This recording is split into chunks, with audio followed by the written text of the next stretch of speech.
샬롬, 샬롬, 샬롬, 샬롬. 하나님 사랑합니다. 여러분, 주 안에서 사랑합니다. 오늘 갈라디아서 3장 13, 4절, 14절 말미에 있죠. 믿음으로 말미암아 성령의 약속을 받게 하려 함이라.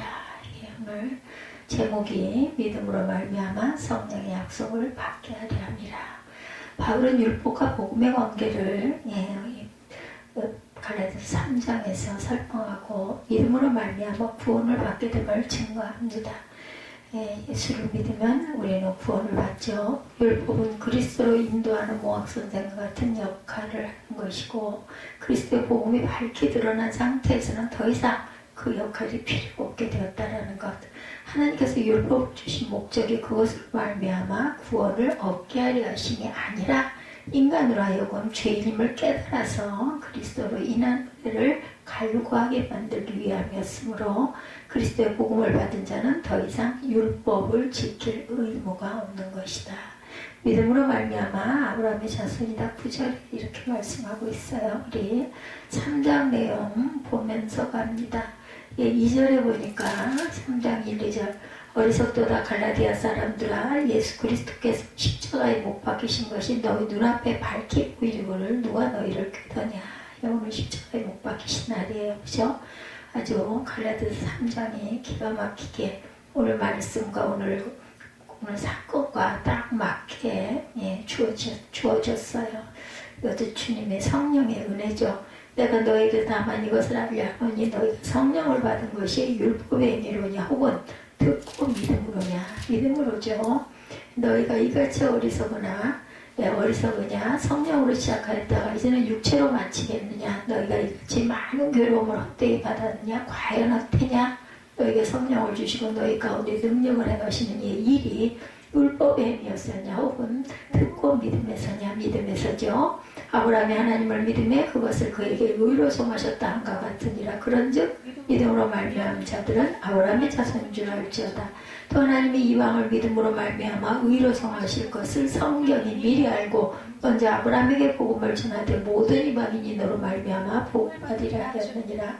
그러므로 믿음으로 말미암은 자는 믿음이 있는 아브라함과 함께 복을 받느니라. 이렇게 말씀합니다. 2절에 성령을 받은 것이 율법의 행위로냐 혹은 듣고 믿음으로냐 했죠.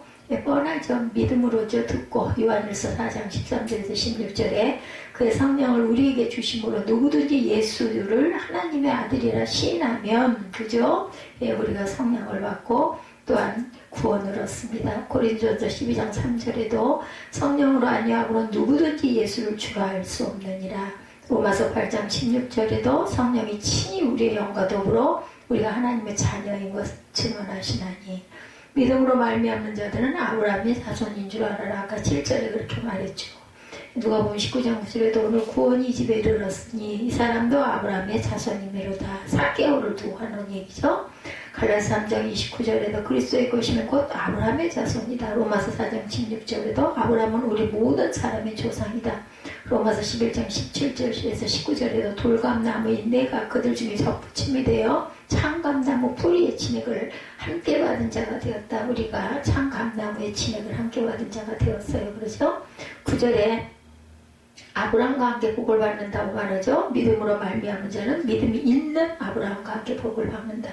누구든지 예수 그리스도를 믿음으로 아브라함의 자손이 되고 또한 아브라함과 동일한 복을 약속을 받았다라는 거죠. 아브라함에게 약속하신 복이 뭐예요? 창세기 12장 1절에서 3절에 내가 너로 큰 민족을 이루고 내게 복을 주어 내 이름을 창대하게 하리. 너는 복되일지라. 땅의 모든 족속이 너로 말미암아 복을 얻을 것이라. 하나님은 언제 아브라함에게 말씀하신 약속을 이루어 주셨어요? 야훼의 도 곧 규례와 법도를 지켜 야훼를 경외하는 자로 인정되었을 때, 그죠? 이삭을 제물로 드렸을 때 내가 이제 참으로 너를 믿겠다라고, 너는 내 친구다, 이렇게 말씀하시죠. 창세기 18장 19절에 야훼의 도를 지켜 의와 공도를 행하게 하려고 그를 택하였나니 이는 나 야훼가 아브라함에 대하여 말한 일을 이루려 함이라. 창세기 12장 1절에서 3절에 땅의 모든 족속이 너로 말미암아 복을 얻으리라.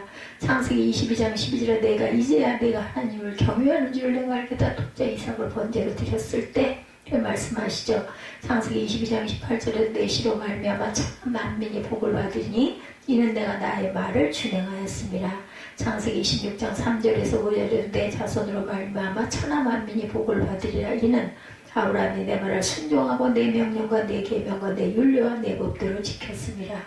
아브라함이 야훼도를 지켜 야훼를 경외하는 자라는 인정을 받았을 때 하나님께서 그를 복의 근원이 되게 하셨던 것처럼 우리 역시 복의 근원이 되기 위해서는 야훼도를 지켜 야훼를 경외하는 자라는 인정을 받아야 된다. 마태복음 3장 9절에서 10절이죠.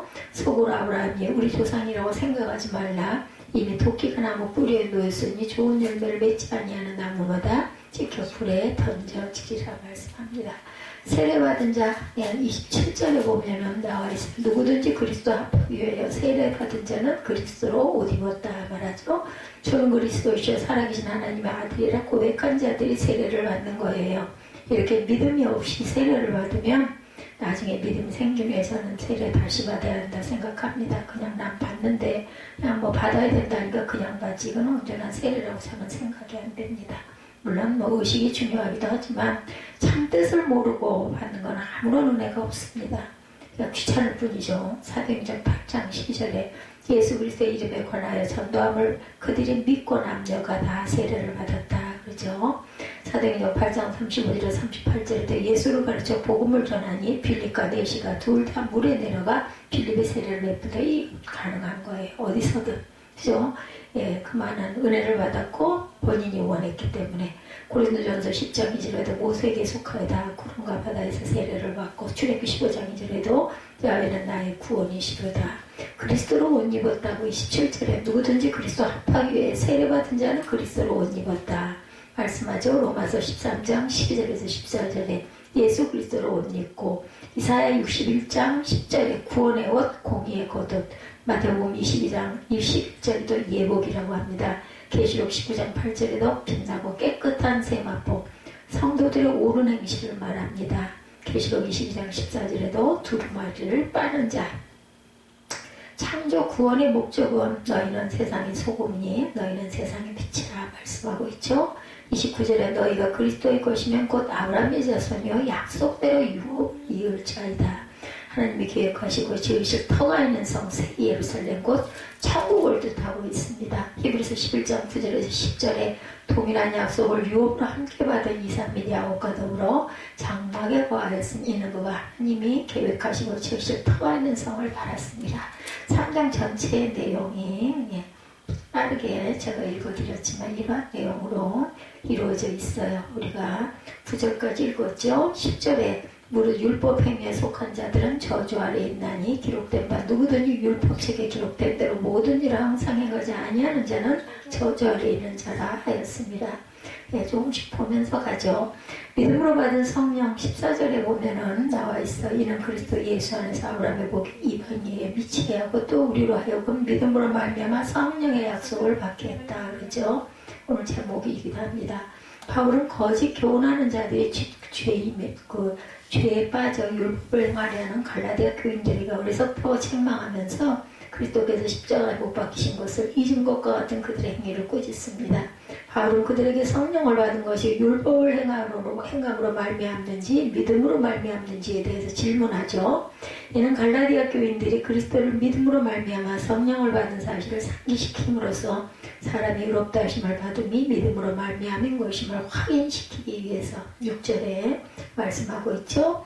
아브라함 하나님을 믿으니 그것을 그에게 의로 정하셨다 함과 같으니라 이렇게 얘기하죠. 갈라디아 성도들은 예수를 믿고 성령을 받고 또 하나님의 능력 행하심을 체험합니다. 바울은 그러한 갈라디아 성도들이 율법을 행하면 성령으로 시작하였다가 육체를 마치는 것이다. 특히 바울은 갈라디아 성도들이 구원을 위하여 율법을 행하는 것은 그들이 복음을 위하여 받았던 핍박과 고난이 수포로 돌아가는 것임을 강조합니다. 믿음으로 하나님의 자녀가 되었어요. 우리는 26절 이전을 보면 너희가 다 믿음으로 말미암아 그리스도 예수 안에서 하나님의 아들이 되었으니 17절에 너희가 다 믿음으로 말미암아 그리스도 예수 안에 하나님의 아들이 되었다. 은사를 나눠주십니다. 고린도전서 12장 10절에 오직 하나님의 성령으로 이것을 우리에게 보이셨으니 성령은 모든 것 곧 하나님의 기쁜 것까지도 통달하시느니라. 참 이 말씀이 저는 그렇게 좋았었어요. 성령은 모든 것, 하나님의 기쁜 것까지 다 알고 계시다라는 거죠. 성령 하나님이시죠. 성령으로 살고 행합니다. 갈라디아서 5장 25절입니다. 이 하갈은 아라비아에 있는 신의 산으로서 지금 있는 예루살렘과 같은 곳이니 그가 그 자녀들과 더불어 종으로 타고 오직 위에 있는 예루살렘은 자유자니 곧 우리로머니라. 사라를 두고 얘기하는 거죠. 믿음의 조상 아브라함의 자손이라고 9절에 말하고 있죠. 그러므로 믿음으로 말미암은 자는 믿음 있는 아브라함과 함께 복을 받는다. 바울은 아브라함이 하나님을 믿음으로 의롭다 하심을 입은 것과 같이 모든 자가 믿음으로 말미암아 아브라함의 자손이 된다고 말씀합니다. 유대주의자들은 자신들이 아브라함의 자손으로서 하나님과의 언약 관계에 있음을 자랑으로 여겼어요. 그러나 진정한 아브라함의 자손은 육체의 자손이 아니고 믿음으로 말미암는 것입니다. 과제를 그걸 주석 같은 거를 좀 봐가지고 그걸 거기다가 아예 딱 논증을 해서 증거를 해놓고 거기에서 내가 깨닫고 느낀 게 뭡니다. 그냥 이 정도로 써. 그 골치 아프게 그렇게 계속 그렇게 헤매지 말고. 논문도 베끼는 거거든. 논문도 베끼는 거야. 논문도 그거 귀한 말씀들 다 증거해서 써놓고 그 끝말미에 내가 어떠한 거를 뭐 어떻게 느꼈고 어떻게 은혜를 받았다 쓰면 답이라고 그게. 뭐 안 되는 걸 무슨 책을 어디서 어디까지 읽어. 그러므로 바울은 하나님을 믿는 성도가 진정한 아브라함의 자손으로서 하나님의 언약에 동참하게 됨을 교훈한 것이다. 어차피 뭐 성적, 그 장학금도 없는데 써내면 되지. 머리 아프게 그냥 은혜를 받는 게 나아. 하나님께서는 이미 아브라함과 언약을 맺으실 때 세상의 모든 민족으로 그의 자손이 되게 하시겠음을 약속하셨죠. 이는 아브라함이 만민의 복의 근원이 되게 하시겠다는 하나님의 약속이 나타나죠. 만민이 복의 근원이 되게 하시겠다. 아브라함이 모든 자들, 믿는 자들에게 이런 하나님의 약속은 그리스도의 구속을 통하여 비로소 성취됩니다. 구속하시기 위해 예수께서 십자가에 못 박혀 돌아가셨죠. 그리스도를 믿는 자는 믿음으로 말미암아 아브라함이 받았던 의롭다 하심을 은총으로 받은 거죠. 의심치 않는 믿음을 가져야 합니다. 로마서 4장 20절에 믿음이 없어 하나님의 약속을 의심하지 않고 믿음으로 경고하여서 하나님께 영광을 돌렸다. 믿음으로 의롭다함을 얻었다. 창세기 15장 6절에 아브라함이 야훼를 믿으니 야훼께서 이를 그의 의로 여기시고 또 그에게 이르시되 나는 이 땅을 내게 주어 소유를 삼게 하려고 너를 갈대아인의 우르에서 이끌어낸 야훼니라. 이렇게 말씀합니다. 창세기 15장 6절에 피할 수 없는 하나님의 언약이 15절에 말씀하고 있어요. 12절부터 봅니다. 율법은 믿음에서 난 것이 아니니 율법을 행하는 자는 그 가운데서 살리라 하였느니라. 그리스도께서 우리를 위하여 저주를 받은 바 되사 율법의 저주에서 우리를 속량하셨으니 기록된 바 나무에 달린 자마다 저주 아래 있는 자라 하였습니다. 이는 그리스도 예수 안에서 아브라함의 복이 이방인에게 미치게 하고 우리로 하여금 믿음으로 말미암아 성령의 약속을 받게 하려 하니라. 형제들아 내가 사람이 이해대로 말하느니 사람의 언약이라도 정한 후에는 아무도 폐하거나 더하게 하지 못하느니라 말씀하죠. 사람의 언약이라도 이 약속들은 아브라함과 그 자손에게 말씀하신 것인데 여럿을 가리켜 그 자손이라 하지 아니하시고 오직 한 사람을 가리켜 내 자손이라 하셨으니 곧 그리스도라. 내가 이것을 말하노니 하나님께서 미리 정하신 언약을 430년 후에 생긴 율법이 폐기하지 못하고 그 약속을 헛되이 하지 못하리라. 만일 그 유업이 율법에서 난 것이면 약속에서 난 것이 아니니라. 그러나 하나님의 약속으로 말미암아 아브라함에게 주신 것이라고 말씀하고 계세요. 그래서 우리는 의심치 않는 믿음을 가져야 된다. 믿음이 없어 하나님의 약속을 의심하지 않고 믿음으로 경고하여서 하나님께 영광을 돌리며 믿음으로 의롭다함을 얻었어요. 창세기 15장 6절에 아브라함이 야훼를 믿으니 야훼께서 이를 그의 의로 여기시고 또 그에게 이르시되 나는 이 땅을 내게 주어 소유를 삼게 하려고 너를 갈대아의 우르에서 이끌어낸 야훼다. 그래서 폐할 수 없는 하나님의 언약이 15절에 아까 증거했죠. 형제들아 내가 사람이 이대로 말하니 사람의 언약이라도 정한 후에는 아무도 폐하거나 더하지 못한다. 바울은 하나님께서 아브라함과 언약을 맺으실 때 그리스도를 약속하셨음을 밝히면서 아브라함이 하나님께 받은 언약을 모세가 받은 율법이 절대로 폐할 수 없음을 교훈하고 있습니다. 즉 유대주의자들이 주장하는 율법보다 아브라함이 하나님께 받은 언약이 앞섰기 때문에 율법이 언약을 폐할 수 없다라는 거죠. 하나님이 주신 언약이니까. 그러므로 그리스도 안에서 믿음으로 말미암아 얻은 구원의 은혜는 율법과는 상관이 없는 것으로 성도는 오직 믿음으로 구원에 이르게 된다는 것을 바울은 강조합니다. 바울이 이렇게도 강조를 하는데 왜 그 바울은 도대체 그렇게 이상한 고집을 부릴까? 아까 찬양하면서도 아주 그냥 마음에 분이 자꾸 끌어올라오고 바보같이 그거 싸우기 싫어가지고 대거리 안 하고 한 게 왜 이렇게 내가 바보 같은지 변할 수 없는 언약 천국 간다라는 말을 그렇게 막 난리를 치고 도대체 그 사람은 어떤 사람인지 내가 참 속내를 알 수가 없어. 민수 28장 19절에 그 사람은 정말 적그리스도가 될 사람인가 봐. 이스라엘 자손이 야훼께 거제로 드리는 모든 선물은 내가 영구한 몫의 음식으로 너와 내 자녀에게 주노니 이는 야훼 앞에 너와 내 후손에게 영원한 소금 언약이니라 말씀하고 있어요. 맹약은 최후 확장입니다. 히브리서 6장 16절에 사람들은 자기보다 더 큰 자를 가리켜 맹세하나니 맹세는 그들이 다투는 모든 일의 최후 확장이라고 얘기하고 있습니다. 더 큰 자. 우리는 그래서 하나님을 두고 맹세하지 말라 하지만은 우리가 정말 억울하고 막 할 때는 내가 우리 아버지를 걸고 내가 맹세한다. 내가 내 자식을 갖다 걸고 내가 이런 내 증거한데 오죽이나 답답하면 그렇게 얘기하죠. 더하지 못할 하나님의 말씀입니다. 더해서는 안 되죠. 가감해서는 안 됩니다. 잠언 30장 6절에 너는 그 말씀에 더하지 말라. 그가 너를 책망하시겠고 너는 거짓말하는 자가 될까 두려우니라. 절대로 특히나 말씀은 가감해서는 안 됩니다. 그렇기 때문에 저처럼 뭘 잘났다고 할 게 없으니까 잘난 것 같은 사람들은 잘난 체 하느라고 그죠? 막 줄줄 외우지만 저는 못 외우니까 그냥 저는 보고 읽어요.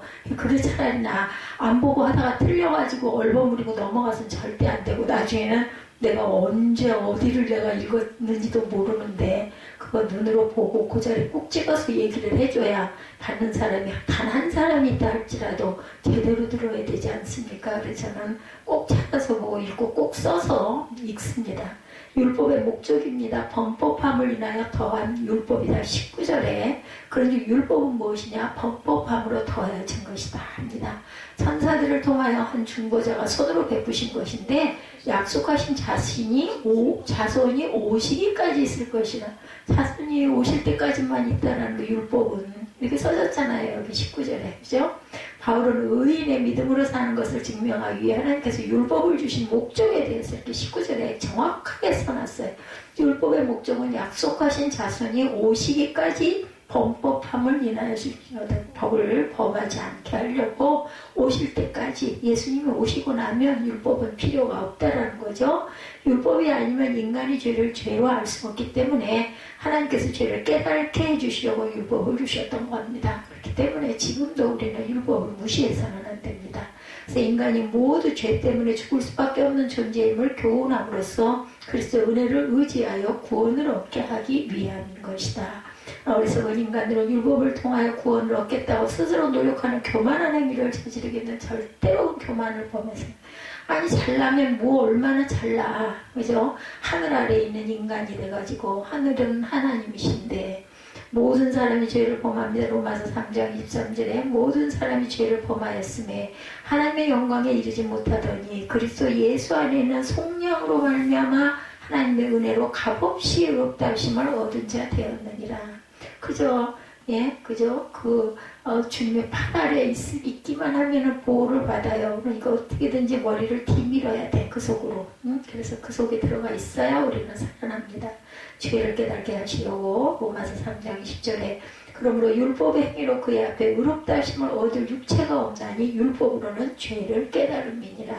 절대로 율법을 다 지킬 자는 세상에 아무도 없다라는 거죠. 다만 깨닫게 하는 몽학선생 23절에 믿음이 오기 전에 우리는 율법 아래 매인받고 계시될 믿음의 때까지 갇혔느니라. 바울은 율법이 인간을 그리스도에게로 인도하는 몽학선생이 되었다라고 말씀합니다. 그리스도의 복음이 밝히 드러나기까지 하나님이 공의를 계시함으로 인간으로 하여금 하나님의 은혜를 구하며 바라보게 만들었어요.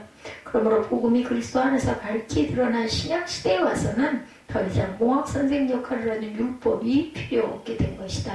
실체가 나타났기 때문에 실체를 예고하는 것은 이제 소용이 없다는 게 그림자니까. 그러므로 그리스도 시대의 율법을 주장하는 것은 어리석은 행위다.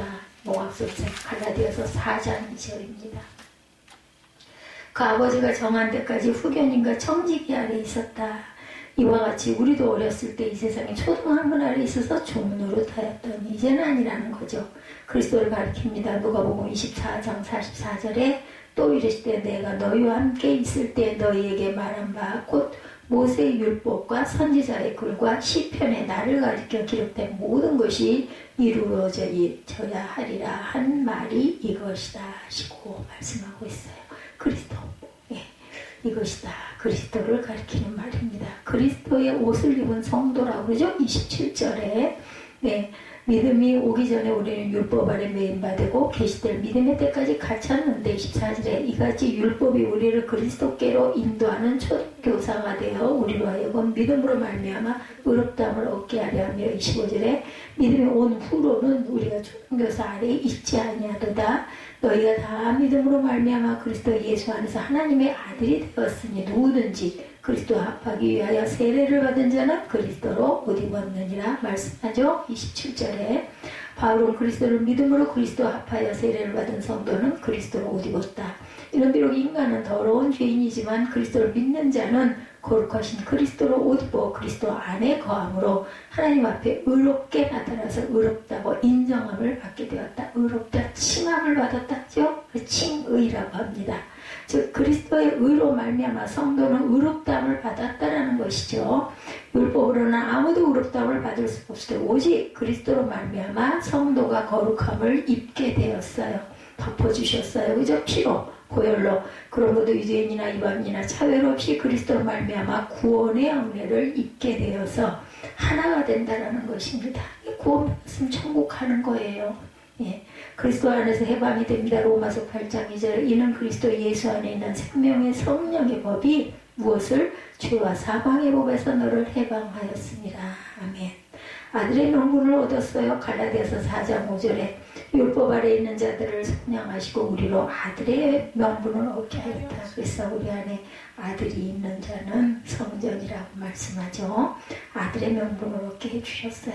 성도는 그리스도로 말미암아 구원의 은혜를 입은 자로 그리스도를 쫓아 거룩한 삶을 살아가야 할 의무와 책임이 있습니다. 이렇게 귀한 은혜를 받았는데 이 의무와 책임이 없었어야 되겠어요? 은혜만 받고 구원만 받고 나 이런 거 귀찮아 이러면 안 되죠. 그래서 예수 안에 있어 하나님께 의롭다고 인정함을 받은 자가 더러운 죄 가운데 행하는 것은 하나님을 배반하고 그리스도의 죽음을 헛되게 하는 것입니다. 성도에게는 그리스도의 은혜에 감사하는 마음에서의 순종이 요구된다라는 것. 오늘 갈라디아서 3장 13, 14절 믿음으로 말미암아 성령의 약속을 받게 하려 합니다. 이와 같은 제목으로 함께 말씀의 은혜를 나눕니다. 믿음으로 말미암아 성령의 약속을 받게 하려 합니다.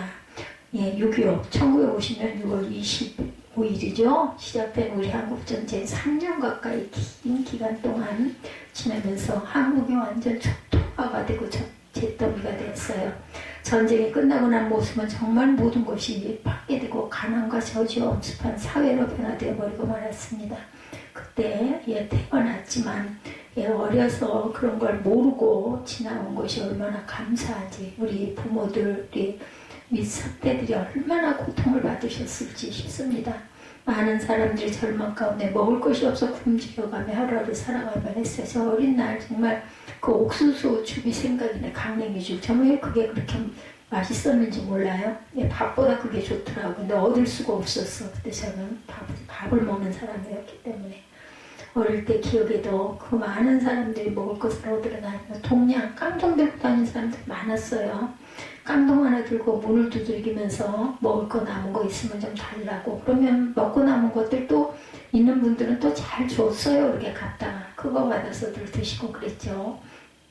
그래서 예수 믿는 기독교인들이 주어진 질문이 있는데 가난이 하나님의 뜻인가? 또 똑같은 말이죠. 우리 예수 믿는 사람이 물질의 축복을 받고 잘 살고 잘 살게 되는 것은 기복신앙이 아닐까? 이런 얘기들도 많이 하죠. 실제로 어떤 분들은 가난을 그냥 운명적으로 받아들이고 천밀한 삶을 살아야 된다. 가난도 하나님의 뜻이다 이렇게 말하는 분들도 있고, 예수 믿는 사람이 잘 먹고 잘 살려고 물질의 축복을 쫓아가는 것을 강조하는 것은 기복신앙이다, 이와 같은 이야기를 하기도 합니다. 이런 질문에 우리 돌아가신 고 조용기 목사님 삼중 축복의 말씀을 하시죠. 내 영혼이 잘된 같이 내가 범사에 잘되고 강건하기를 간구하노라. 이 삼중 축복의 메시지가 7, 80년대 한국을 휩쓸었죠. 가난한 사람들에게 아주 소망이고, 뭐 이게 무슨 무상이에요? 아니죠.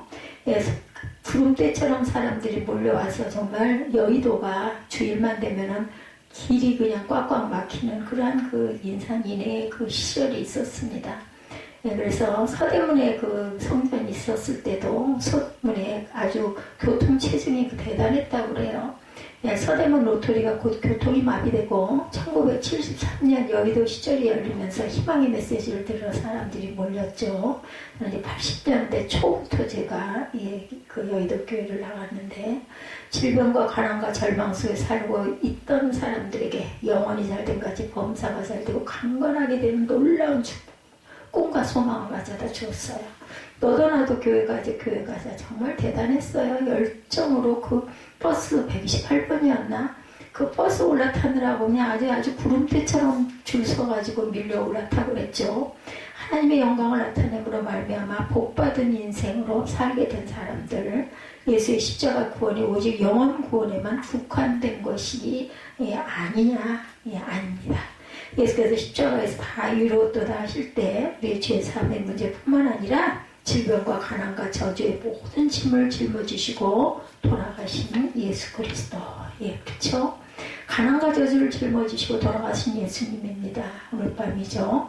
가난과 저주를 짊어지고 돌아가신 예수님에 대해서 고린도후서 8장 9절에 우리에게 말씀합니다. 우리 주 예수 그리스도의 은혜를 너희가 알거니와 부요하신 이로서 너희를 위하여 가난하게 되심은 그의 가난함으로 말미암아 너희를 부요하게 하려 하시니라. 아멘. 그의 가난함으로 말미암아 너희를 부요하게 하려 하시니라. 너희를 부요하게 하시니라. 아멘.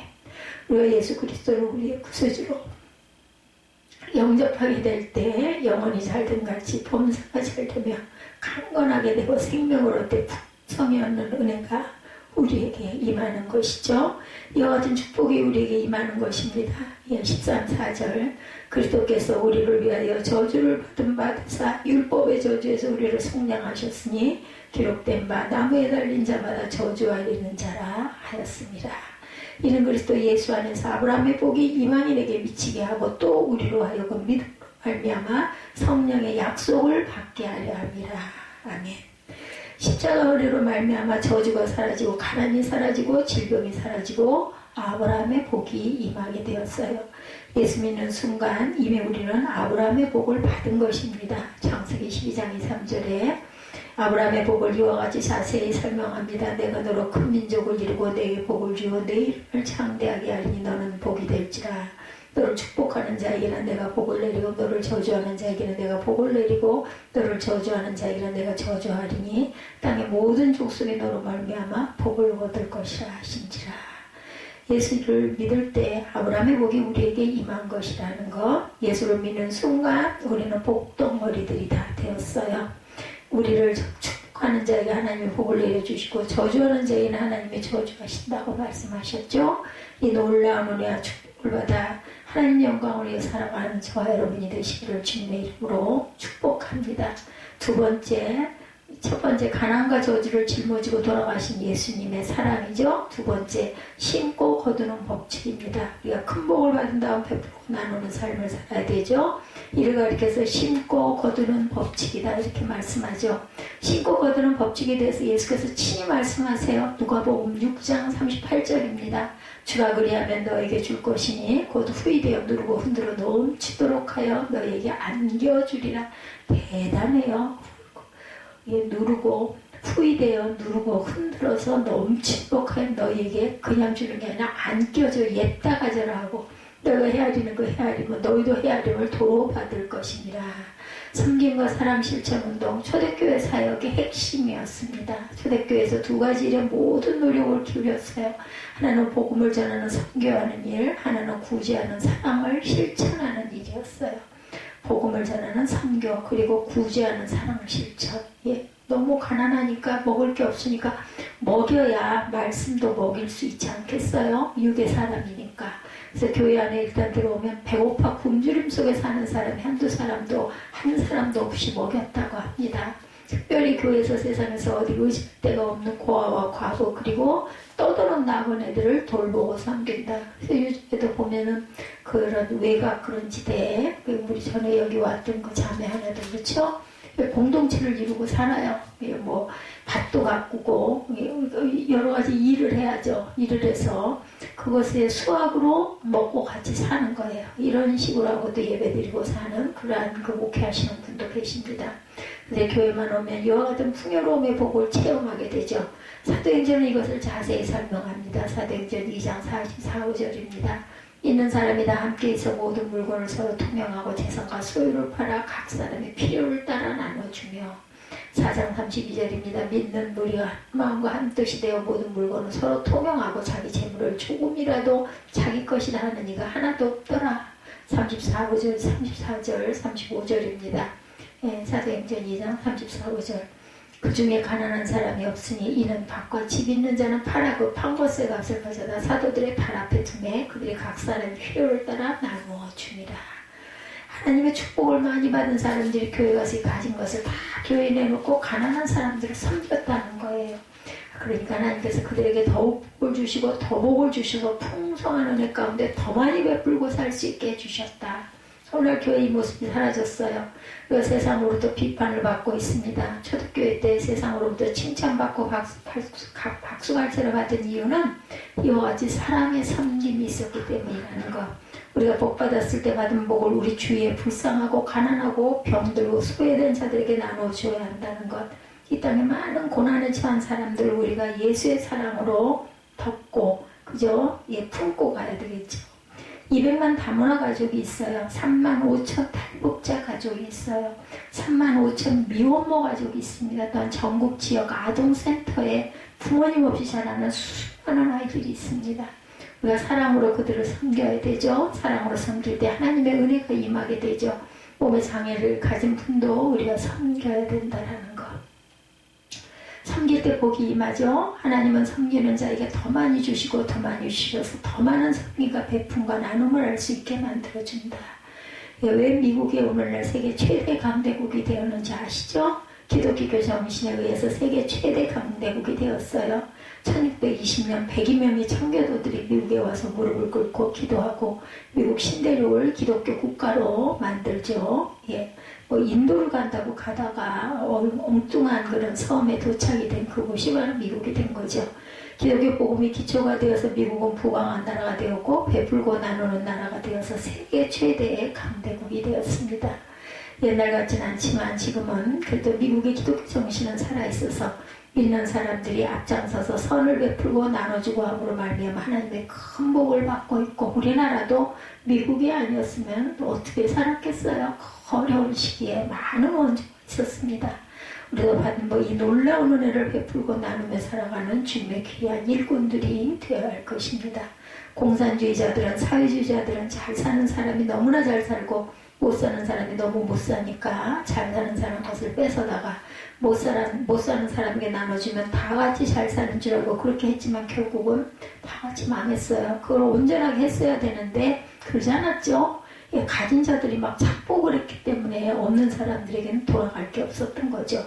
러시아가 풍요로운 나라였다고 그래요. 그러나 1917년 볼세비키 혁명으로 공산화되고 난 다음 74년 만에 완전히 가난한 국가로 무너지고 말죠. 어느 날 아침에 저도 중학교 때인가요? 그 공산주의가 무너졌대. 그 얘기를 듣고 소련이 무너졌대. 너무 이상했어요. 어느 날 아침에 그 전에 제가 뉴스 같은 걸 참 많이 접하지 않아서 그랬겠지만 깜짝 놀랐어. 소련이 없어졌다 그래가지고. 그래서 소련이 무너지고 난 다음 그곳에 신학교를 세우고 그곳에 공산되고 난 다음 74년 만에 가난한 국가로 무너지고 나서 그곳에 신학교를 세우고 어떤 분이 들어가 보니까 한 달 생활비가 20달러 들이래. 20달러. 소련이 핵무기를 만들고 다른 나라에 로켓을 쏘고 있는데 온 국민은 가난 속에 살고 있었다는 것이죠. 예수님 없이는 참된 복이 없다라는 겁니다. 뭐 이런 핵무기를 만들고 로켓을 쏘고 아무리 해봤댔자 예수님이 복을 주실 때 그 복을 나눌 때 복을 더 부어주시고 더 부어주시는 것이지, 예수 없이 인간의 힘으로 가진 것을 빼앗아서 없는 사람에게 주면 다 같이 못 살게 된다는 것. 우리가 초대교회 사랑의 공동체의 모습을 회복해야 합니다. 바울이 고린도 교회에 이와 같은 편지를 보냈어요. 고린도후서 9장 8, 9절에 하나님의 등이 모든 은혜를 너희에게 넘치게 하시나니 이는 너희로 모든 일에 항상 모든 것이 넉넉하여 모든 착한 일을 넘치게 하게 하려 하심이라. 기록된 바 그가 흩어 가난한 자들에게 주었으니 그의 의가 영원토록 있느니라 함과 같으니라. 고린도후서 말씀 기억하시기 바랍니다. 은혜를 넘치게 부어주셔서 항상 모든 일을 하는데 넉넉하게 우리에게 복을 내려주셨다라고 말씀하고 있어요. 고린도후서 9장 8, 9절입니다. 우리가 베풀고 나누면 더 주시고 더 주시고 더 주셔서 넉넉한 은혜로 많은 사람들에게 사랑을 베풀 수 있게 되는 것이고, 그리하여 하나님 앞에 의롭다 칭함을 받게 되는 것이다. 구약 잠언서에도 곳곳에 이러한 사랑 실천에 대해서 강조합니다. 잠언 3장 27절입니다. 내 손이 선을 베풀 힘이 있거든 마땅히 받을 자에게 베풀기를 아끼지 말아라. 11장 24절에도 잠언 11장 24절에 흩어 구제하여도 더욱 부하게 되는 일이 있나니 과도히 아껴도 가난하게 될 뿐이니라. 베풀고 나눌 때 더 부어주시고 더 부어주시고 부어주신다라는 것, 우리가 심고 거두는 법칙을 통하여 하나님의 은혜를 체험할 수가 있죠. 은혜를 체험할 수 있다는 특별히 영적인 부여의 축복이 더욱 그러합니다. 물질뿐만 아니죠. 하나님이 기도하고 감사로 심으면 그 영혼이 잘됨으로 말미암아 범사가 잘되고 강건하게 되는 은혜의 축복이 임하게 됩니다. 주님 앞에 나와 열심히 예배하고 주님을 섬기면 주님께서 그 마음에 평안함과 기쁨을 주시고 일주일 동안 온 가정이 복받은 삶을 살게 하신다. 하나님 절대로 거저 받아가시는 일이 없어요. 심은 만큼이 아니죠. 30배, 60배, 100배로 축복합니다. 우리가 예배를 드릴 때 예배 드리는 그 시간만큼 시간보다 수십 배 더한 은혜와 축복으로 우리 마음에 참 평강을 주신다라는 것. 그래서 영혼이 잘되고 범사가 잘되고 강건한 은혜의 축복이 임합니다. 주님 앞에 나와 열심히 드리고 헌신하고 봉사하고 섬기면 하나님께서 하늘나라에 큰 상급을 쌓아주시고 이 땅에 사는 동안 복받은 인생으로 또한 천국에 가서도 천국의 아름다운 집을 주시죠. 갈라디아서 6장 8절입니다. 자기의 육체를 위하여 심는 자는 육체로부터 썩어질 것을 거두고 성령을 위하여 심는 자는 성령으로부터 뭘 거두겠어요? 영생을 거두리라. 시편 126편 5, 6절입니다. 눈물을 흘리며 씨를 뿌리는 자는 기쁨으로 거두리로다. 울며 씨를 뿌리러 나가는 자는 반드시 기쁨으로 그 곡식단을 가지고 돌아오리로다. 정말 아름다운 말씀이죠. 시편 126편 5, 6절은 정말 많이도 우리가 읽었던 구절입니다. 눈물을 흘리며 씨를 뿌리는 자는 기쁨으로 얻으리로다. 울며 씨를 뿌리러 나가는 자는 반드시 기쁨으로 그 곡식단을 가지고 돌아오리로다. 기쁨과 감사함으로 주님을 위해 심을 때 하나님께서 넘치는 복으로 우리에게 돌려주신다는 것. 우리가 눈물로 씨앗을 심으면 기쁨으로 단을 걷게 되는 것이죠. 주님의 영광을 위해서 헌신하며 충성할 때 우리가 그것이 때때로 힘들고 어려운 일이라 할지라도 하나님께서 그 모든 우리의 수고와 헌신을 아시고 넘치는 복으로 우리에게 늘 채워주신다는 것. 그러므로 그리스도 안에서 복받는 인생을 살아간 저와 여러분들이 되시기 바랍니다. 심고 거두는 법칙이었어요. 세 번째, 영적 부여의 길입니다. 우리는 나아가 영적 부여를 누리며 살아가야 하죠. 예수 그리스도, 그리고 심고 거두는 법칙. 세 번째, 영적 부여의 길. 영적 부여를 누리는 길은 우리가 하나님을 전적으로 믿고 의지하는 데 있다라는 것. 하나님을 믿고 의지하고 주 안에서 기뻐하고 감사하면 우리의 길이 형통하게 됩니다. 내가 내 힘을 믿고 의지하고 나아가면 실패와 좌절의 연속이지만 주님을 믿고 의지하고 나아가면 주 안에서 기뻐하고 범사가 형통하게 된다. 시편 37편 4절이 우리에게 약속하시죠. 그 야훼를 기뻐하라. 그가 내 마음의 소원을 내게 이루어 주시리로다. 아멘. 주님을 기쁘시게 하고 주님께 감사하고 주님께 영광을 돌리면 우리의 소원을 이루어 주신다고 약속하셨어요. 그런데 부여의 축복이 저절로 우리에게 굴러 들어오는 것은 절대 아니라는 것. 최선을 다하는 자에게, 부지런히 열심히 맡겨진 일에 충성 헌신하는 자에게 하나님께서 복을 내려주셔요.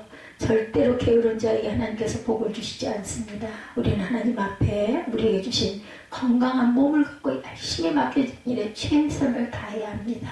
최선을 다할 때 우리에게 부여의 복이 임하죠. 시편 128편 1, 2절입니다. 야훼를 경외하며 그의 길을 걷는 자보다 복이 있도다. 내가 내 손이 수고한 대로 먹을 것이라. 내가 복되고 형통하리로다. 수고한 대로 먹을 것이고 복되고 형통하게 된다. 하나님을 경외하고 최선을 다하는 삶을 사는 사람들에게 하나님께서 복을 내려주신다는 거죠. 예, 회사에서 가장 부지런한 사람이 누굴까요? 예, 회사 사장이겠죠. 예, CEO입니다. 직원들은 정해진 시간에 와서 정해진 시간에 월급을 받게 되지만 회사 사장님의 CEO는 하루에 24시간 아침부터 저녁까지 어떻게 하면 회사가 잘 될까 염려하고 걱정하고 온몸이 부서져 일을 하고, 그래서 힘들고 어려운 때 회사를 발전시켜 나가고 회사가 잘 되게 만들어가는 것, 그게 회사의 대표죠. 어디나 잘 되는 회사는 그 회사의 CEO들이 그만큼 최선을 다하고 열심을 해 뭔가 남다른 노력과 애씀이 있죠. 성공을 거둡니다. 학교 선생님이 준비를 많이 해서 잘 가르치는 선생님하고 적당히 가르치는 선생님하고 아이들이 알죠. 저 선생님 정말 말씀만 해도 놓치면 안 되겠다. 열심히 노트에 적고 배우는 선생님이 있는가 하면, 예, 저 선생님 맞네. 우리 놀자. 뒤에서 장난치는 그런 선생님이 있는 거. 최선을 다해야 합니다. 어디서 무엇을 하든지, 그죠? 내게 맡겨진 일에 최선을 다할 때 하나님께서 아시고 복을 주신다라는 거. 변호사가 늘 변호해서 이기는 사람을 보면 정말 많이 노력하고 많이 연구한 사람이죠. 우리가 봤죠. 지난번 재판 때. 모든 판례를 찾아 10년 전 그것까지라도 지죠. 이긴 판례를 찾아 갖다 대고 딱 재판을 들이밀어서 언제 이런 케이스 이렇게 판결을 내렸습니다 하고 증거를 내놓으면 재판에서 이길 수 있는 거죠. 전문가는 자기에게 맡겨진 재능을 가지고 그것에서 최선을 다해야 합니다. 적당히 되는 법은 절대 없죠. 최선을 다할 때 그곳에 무엇을 나타내게 되고 그곳에 하나님의 영광이 나타납니다. 예수라는 사람은 예수라는 사람 그 자리에서, 운동하는 사람은 운동하는 사람 그 자리에서, 사업을 하는 사람은 사업을 하는 그 자리에서, 의사 선생님은 병 고치는 자리에서 각자 최선을 다해야 한다. 나가서 주님을 섬기는 우리는 주님께서 맡겨주신 일에 충성, 헌신, 봉사를 해야 합니다. 고린도전서 4장 2절에 맡은 자들에게 구할 것은 충성이니라. 아멘. 최선을 다하는 자에게 하나님이 성공이라는 선물을 주시죠. 그리고 하나님이 그들을 복되게 만들어 주십니다. 그를 의인으로 칭해 주시죠. 시편 37편 25, 6절입니다. 내가 어려서부터 늙기까지 의인이 버림을 당하거나 그의 자신이 걸식함을 보지 못하였도다.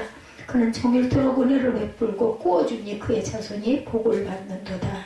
복받은 하나님의 자녀들은 늘 베풀고 나눠주는 삶을 살죠.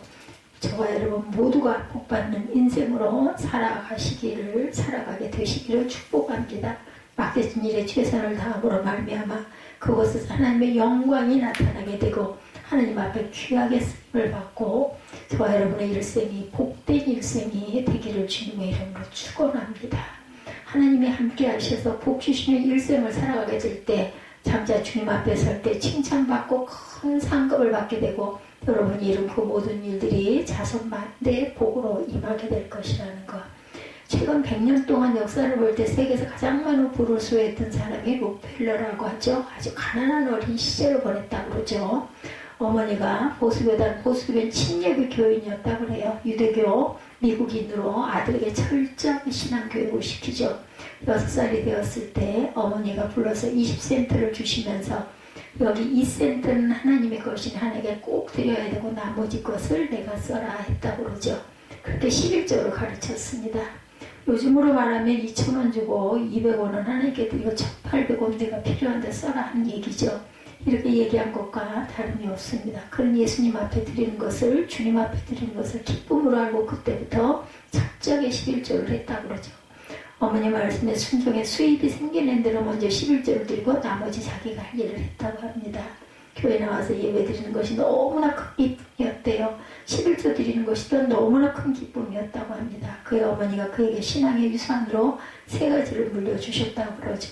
우리가 많이 듣던 말이기도 하지만 다시 한번 읽고 갑니다. 첫째 11조 생활, 짧게 한평생 11조를 작은 돈일 때는 쉬워요. 근데 많은 금액이 될 때는 그 11조가 엄청나죠. 둘째 교회 가서 그 엄청난 거 미리 겁에 질려가지고 교회를 떠난 거죠. 한마디로 얘기해서 내가 1000만 원을 받으면 100만 원인데 그럼 1억은 어떻게 해? 1000만 원 드려야 되잖아. 겁나죠. 예, 그러면 1000만 원 드리면 그거 100배는 주는데 모르는 거죠. 둘째 교회 가서 맨 앞자리에 앉아 말씀의 은혜를 받고 예배를 잘 드려라. 그는 주일이면 꼭 앞자리에 앉아서 목사님 말씀에 귀를 기울이고 말씀을 듣고 은혜를 받았다고 합니다. 셋째, 교회 일에 절대적으로 순종하고 목사님의 마음을 아프게 하지 말아라. 그래서 교회 일에 무슨 일을 맡기든지 그 일에 이해하고 순종했고 목사님을 기쁘시게 하고 주의 일을 함께 힘써했던 하나님의 귀한 사람으로 쓰임을 받았다고 그러죠. 그 결과 하나님이 그에게 복의 복을 주셔서 40대 미국 최고의 거부 부자가 되었어요. 이런 일은 이 록펠러뿐만이 아니라 너무나 많죠. 50대 세계 최고의 재벌이 되죠.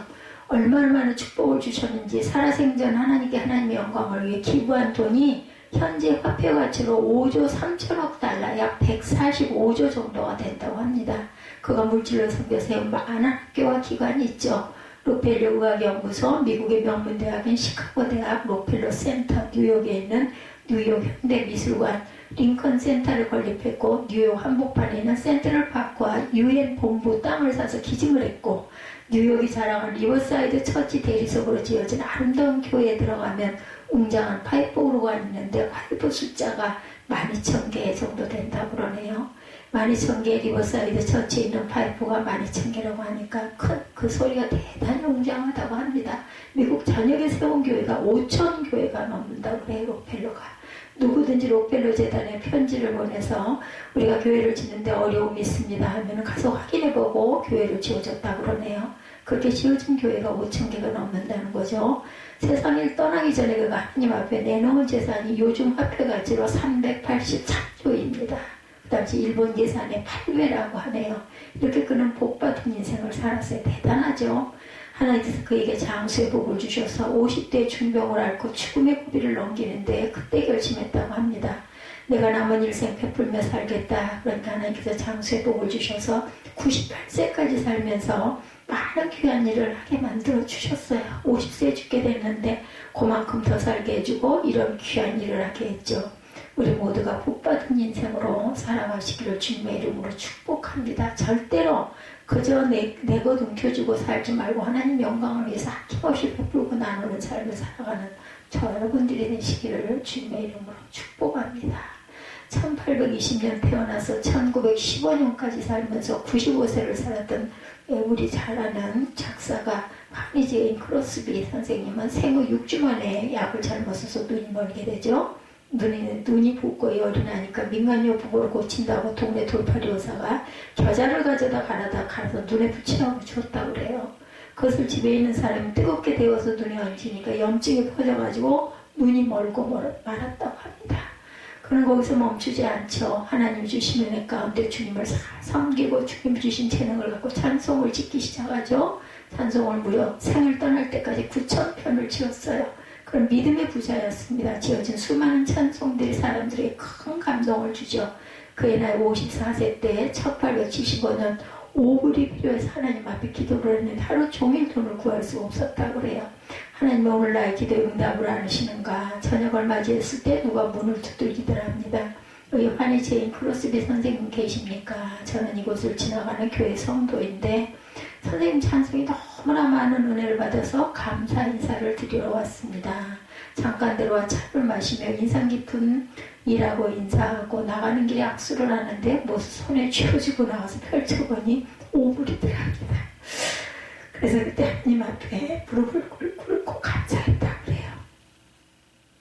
주님은 나의 일생 다가도록 나를 인도하시고 나와 함께 하시니 나의 만사가 형통합니다.